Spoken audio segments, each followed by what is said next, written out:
Welcome to Diary of a Relentless CEO. I'm Paul Stanley. This isn't a polished boardroom interview. This is my private diary, the late nights, the hard choices, the unseen costs of the title everyone dreams about. Today we pull back the curtain. Today we talk about the real cost of success. What I wish I knew before I became CEO. Yotzal, let's begin. Block 1, the promise versus the reality. For years I chased the title. I believed the label CEO meant freedom, recognition, respect. I thought, finally, I'll have control over my time. I'll set the agenda. I'll build something meaningful. But what arrived instead was different. My days stretched. 17-hour stretches became normal. The decisions I made at dawn still echoed at midnight. And while the outside saw luxury, I felt something else: isolation. Because as soon as you're the one in charge, you realize the team looks to you. When you stumble, you fall differently. I vividly remember the moment I hired my first leadership team. I was proud, excited. I pressed forward. Then I woke up the next morning with the same question I'd always tried to avoid. Do they believe the vision? Because if they don't believe it, the title doesn't fix it. The job of CEO doesn't stop at making the plan. It becomes making the plan executable through people, culture, trust, and resilience. In his popular show, The Diary of a CEO, host Stephen Bartlett repeatedly explores the tension between what success promises and what reality delivers. So I want to open up 3 stark truths up front. Time becomes your most expensive asset. When you hold the reins, it's no longer about doing things. It's about deciding things and holding accountability. Time gets eaten by coordination, emotion, relationship work, strategy, reflection. Harder decisions feel personal. When you're at the top, you don't just fire someone, you question your identity. You worry you failed someone. You carry the weight of the ripple effects. Success trades one set of problems for another. When you start out, the problem is, how do I get in? When you're at the top, the problem is, how do I stay real, stay healthy, stay effective when the stakes are bigger and the show never ends? Block 2, what I wish I knew before the title.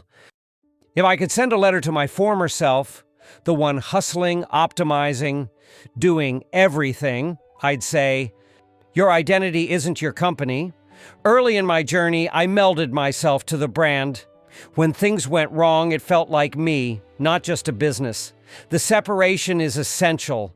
Build your ground floor habits now, because when everything gets busy, your habits collapse. My sleep, exercise, learning routines were the first casualties, and when they go, you're more vulnerable than you think. Culture starts in silence. It's not what you say, it's what you allow. When I learnt that the silent behaviors matter more than the loud ones, the game changed.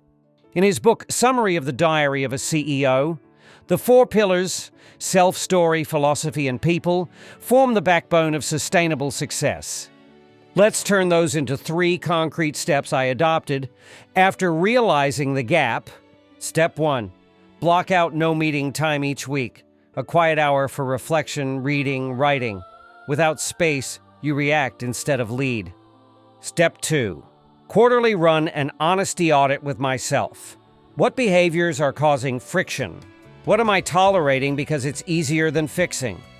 Step 3, write a private mission letter to myself. Why I do this beyond profit. I reread it monthly to keep grounded. Block 3, how to lead like you mean it. Being CEO isn't a title, it's a set of behaviors under pressure. Here's my action plan for leading. When the lights go out, communicate your why early and often. People buy into the reason why far more than the goal itself. I used to focus on what we're doing. Now I lead with why we do it. When I shifted that, my team rallied more. Own your mistakes early. If you act like you're always 100% certain you're perfect, you create fear. If you admit you don't always know, you create trust. I started publicly sharing 1 mistake each month, what I learned, how we fixed it. The change in culture was subtle but powerful. Serve your team. Don't just manage. Your people don't exist to serve you, you exist to clear their path. Ask, What is the one thing I can remove today so this person can do their best work? That mindset shift alone builds scale and solidarity. One underrated tool, quiet leadership. It's not the loudest voice. It's the one that listens when everyone else is speaking, the one that gives space rather than takes it, the one that realizes sometimes leading means not stepping in. To tie it together, being CEO means writing a diary every day. Not the kind you publish, the kind you live. The entries might say, "Today I chose mission over ego. Today I asked a hard question instead of hiding. Today I lost sleep and still showed up." When the title arrives, you'll realize the weight is heavier, the mirror is sharper, the audience is bigger. The easiest step is to prepare before you get there. So let me give you the 3-point play you can apply today. Recognize the cost before you take the title. Build unshakable habits before the chaos arrives. Lead with clarity, humility, and service in everything you do. If you resonated with this, make sure you subscribe to Diary of a Relentless CEO. Each week, I'll bring you another diary entry, candid conversations, behind-the-scenes stories, and the raw truth no one else will tell you. Next episode, we dive into the founder's illness, why entrepreneurship's biggest enemy is the hustle.